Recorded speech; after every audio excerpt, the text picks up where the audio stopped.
میں نے کہا اگلا وزیر اعظم ارطغرل غازی اس نے کہا وہ وزیر اعظم نہیں بن سکتا۔ میں نے کہا کیوں؟ اس نے کہا وہ وزیر اعظم بن ہی نہیں سکتا۔ میں نے کہا ارطغرل غازی ہی وزیر اعظم بنے گا۔ اس نے کہا کیسے؟ میں نے کہا ارطغرل غازی کی 3 خوبیاں۔ میں نے کہا سچا، ہمدرد اور ایماندار۔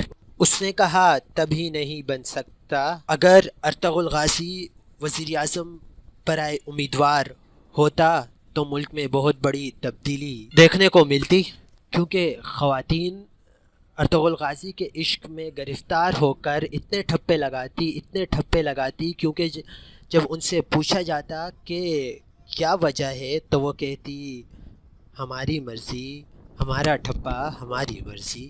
اور کچھ عورتیں تو ارطغرل کے عشق میں پاگل ہو کر ہاتھ میں جھنڈے کی جگہ تلوار لیے کہتی میرا ارطغرل میری مرضی، میرا ارطغرل میری مرضی، زی ٹھپے ٹھپے ارطغرل غازی۔ ہمارا ہیرو چاہے دانش ہی کیوں نہ ہو، 2 ٹکے کی عورت کے پیچھے مر ہی جاتا ہے، لیکن اگر ہمارا ہیرو ارطغرل غازی ہوتا تو مرنے کے بعد بھی زندہ ہو جاتا۔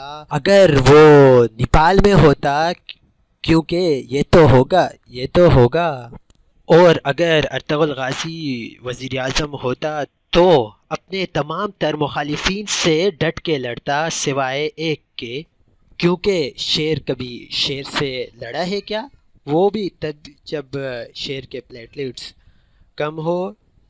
اگر ارطغرل غازی وزیر اعظم ہوتا تو پٹرول میں بہت کمی ہوتی، کیونکہ سارے پاکستانی یا تو گھوڑے پہ ہوتے، لیکن اس میں لاہورین اپنے کھوتے پہ یہ کھوتے۔ آج پاکستان میں صرف ظلم کے خلاف ایک ہی آواز اٹھائی جاتی ہے، آپ نے گھبرانا نہیں ہے۔ لیکن اگر ارطغرل غازی وزیر اعظم ہوتا تو ظلم کے خلاف تلوار اٹھائی جاتی، اور اگر وزیر اعظم ارطغرل ہوتا تو پاکستانیوں کو سب کچھ ملتا سوائے حلیمہ کے۔ اور آخر میں ایک پتے کی بات کہ ہمیں آزادی سے اتنی محبت ہے کہ ہر کوئی آزاد ہے، میڈیا آزاد، قاتل آزاد، جسم آزاد، لیکن اگر ارطغرل غازی وزیر اعظم ہوتا تو کشمیر آزاد ہوتا۔